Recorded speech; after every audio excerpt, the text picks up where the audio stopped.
අයිබෝන් කියලා පිළිගන්නවා නර්ස් ලලිත් YouTube channel එකට. එහෙනම් මේ මෙඩිකල් වීඩියෝ මාලාවේ තව වැදගත් වීඩියෝ එකක් අද කතා කරනවා. රුබෙල්ලා එන්නත එහෙම නැත්නම් ජර්මන් සරම්ප ජර්මන් මීසල්ස් කියලා මෙන්න මේ එන්නත ගැන කතා කරනවා. ප්‍රෙග්නන්ට් මදර් කෙනෙකුට ඇයි මේක මෙච්චර වැදගත් කියන්නේ. හරි.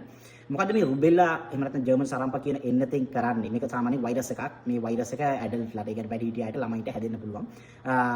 ප්‍රෙග්නන්සි එකේදී මෙන්න මේ වෛරස් එක හැදුනොත් ළමයාට ඒක ලොකුවට බලපෑමක් සිදු වෙන්න පුළුවන්. එහෙම වුණොත් ළමයා අන්ධ වෙන්න පුළුවන්. එයාගේ ඇස් පේන්න නැති වෙන්න පුළුවන්. ඒ වගේම එතකොට කන් ඇහෙන්න නැති වෙන්න පුළුවන්. ඒ කියන්නේ ඩෙෆ්නස් වෙන්න පුළුවන්. ඒ වගේම එයාගේ මොලේ වර්ධනයේ සිද්ධ වීම හරියට සිද්ධ වෙන්නේ නැති වෙන්න පුළුවන්. ප්‍රෙග්නන්ට් අවධියක මේක හැදුනොත්.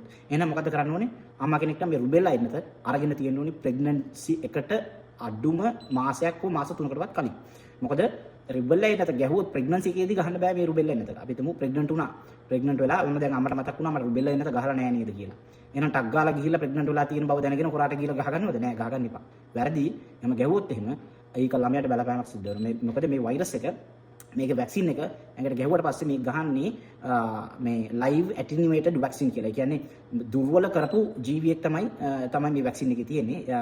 එතකොට ඒක ඇඟට ගියාට පස්සේ ළමයාට පහසුවෙන්ම ගිහිල්ලා ළමයාට ඩැමේජ් වෙන්න පුළුවන්. ඒ නිසා ප්‍රෙග්නන්ට් වෙලා නම් ඔයා රුබෙල්ලා එන්නත අරගෙනත් නැත්තම් එහෙනම් කොයි වෙලාවෙදිද ගන්න ඕන රුබෙල්ලා එන්නත? ළමයා ඩිලිවර් කරලා මාසයක් විතර ගියාට පස්සේ අන්න එතදී තමයි වා රුබෙල්ලා එන්නත ගන්න ඕනේ. හැබැයි ඒක අරගෙන තව මාසයක් දෙකක් තුනක් ප්‍රෙග්නන්ට් නොවී ඉන්නත් ඕනේ ඊළඟ ළමයට බලපාන්නේ නැති වෙන විදියට.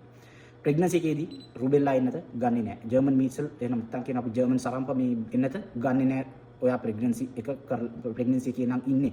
ප්‍රෙග්නන්සි එකට කලින් ඔයා ඒක අරගෙන තියෙන්න ඕනේ. මේක වෛරස් එකක් සාමාන්‍ය ඇති වෙන වෛරස් එකක්. ඉතින් මෙන්න මේ කොම්ප්ලිකේෂන් ඇති වෙන්න පුළුවන්. ඉතින් රුබෙල්ලා එන්නත ගැන තමයි අද මම වීඩියෝ එකකින් කතා කරේ. මේක වැදගත් වෙයි කියලා ඕගොල්ලන්ට හිතෙනවා නම් ඕගොල්ලෝ වීඩියෝ එක ලයික් කරන්න, ෂෙයා කරන්න, ඒ වගේම කමෙන්ට් කරන්න. ඔයා අලුත ප්‍රෙග්නන්ට් වෙච්ච කෙනෙක් නම් ප්‍රෙග්නන්ට් වෙන්න ඉන්න කෙනෙක් නම් මේ වැක්සින් වල වැදගත්කම, ඒ වගේම මේ ඩිසීස් වල වැදගත්කම ඒ සියල්ල අපි මේ වීඩියෝ එකේ කතා කරමු. Thank you.